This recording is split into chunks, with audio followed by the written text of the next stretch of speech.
Open your ears. I've something to tell you. There was once a poor servant girl who went travelling with her employers through a large forest. And as they were passing through the middle of it, they were ambushed. Robbers came and murdered everyone they could find. Everyone was killed except the girl, who jumped from the carriage in her fright and hidden behind a tree. After the robbers had departed with their loot, she came out of her hiding place and burst into bitter tears. "What will I do?" she said. "Oh, poor me. I'll never find my way out of the forest. I don't see a single house.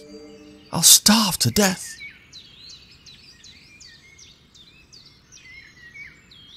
She wandered about, searching for a way out of the forest, but couldn't find any. When evening came, she sat down under a tree, resigned to her fate, and planned to stay there no matter what might happen. But after she'd been sitting there a while, a white dove came flying to her with a little golden key in its beak. It put the key in her hand and said, "See that large tree over there? You'll find a little lock on it, and if you open it with this key, you'll find plenty of food inside, and then you won't be hungry anymore." So she went to the tree, opened it, and found milk in a small bowl and white bread to dip into it so that she could eat to her heart's content. When she was full, she sat down and said, "At this time of evening, the chickens at home usually go to roost. I'm so tired. I wish I could also lie down in my bed too." Then the dove flew by again, carrying another little golden key in its beak, and said, "Open that big tree over there and you'll find a bed." She opened it and found a lovely big soft bed. Then she relaxed for the first time since she ran for her life, lay down and fell asleep.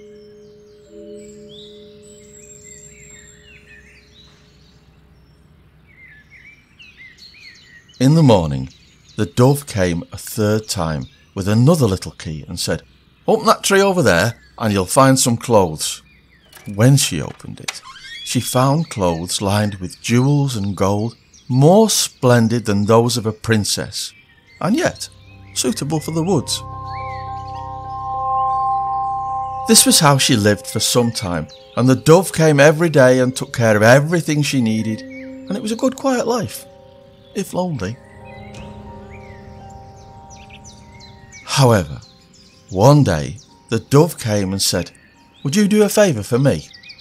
"Oh, gladly. I thought you'd never ask," said the maiden. "I'm going to lead you to a small cottage," said the dove. "When we get there, go inside. You'll find an old woman seated right next to the hearth. She'll say good day to you, but you're not to answer her, no matter what she does. Go past her to the right, and you'll come upon a door. Open it and go through into a room where there'll be many different kinds of rings lying on a table.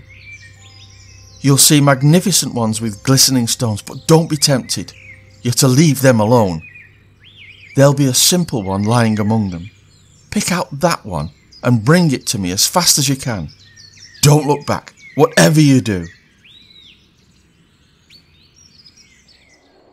As the last light of the day was fading, the maiden went nervously to the cottage and through the door. There sat the old woman, who glared at her and said, "How do, child?"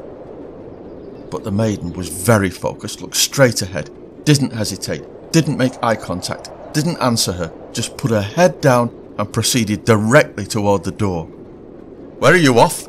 growled the old woman, who grabbed her skirt and tried to hold on to her. "This is my house. Nobody's allowed to go in there if I don't want them to." But the maiden kept quiet, broke away from the woman and went straight into the room. Behind her, the old woman rose slowly and unsteadily from her seat and went quietly to follow. Once inside, the maiden saw a large number of rings lying on a table, glistening and glimmering before her eyes. She spread them about with her hands and looked for the simple one, but couldn't find it. While she was looking for the ring, out of the corner of her eye, she noticed the old woman slinking by with a birdcage in her hand. She was making a run for it, the maiden was sure. The woman was about to make off with something, that was certain, and it looked very likely to escape, but the maiden went up to her and took the cage out of her hand. When she lifted it up and looked inside, she saw a bird with a simple ring in its beak. She was chuffed to bits, as you can imagine, and ran out of the house with it.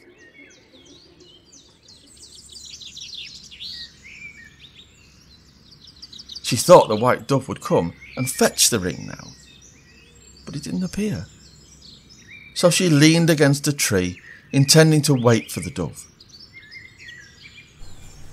As she was standing there began a rustling and a creaking of timber. The tree seemed to become soft and flexible, and it lowered its branches. Suddenly, the branches wrapped themselves around her and became two arms. When she looked around, she saw that the tree had turned into a handsome young man who embraced her and kissed her affectionately. "You have saved me and set me free from the power of the old woman," he said. "She's a wicked witch, and she turned me into a tree.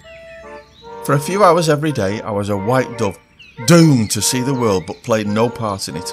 As long as she possessed the ring, I couldn't regain my human form. I'd been standing there for ages, and when you came along I could not believe my luck." His servants, horses and whole crew had also been released from the magic spell that had also caused them to be changed into trees, and now they lined up beside him. They all travelled to his kingdom, for, you'll be surprised to learn, he was a prince, and the couple were welcomed home in great style, and there they lived together, happily, the rest of their days.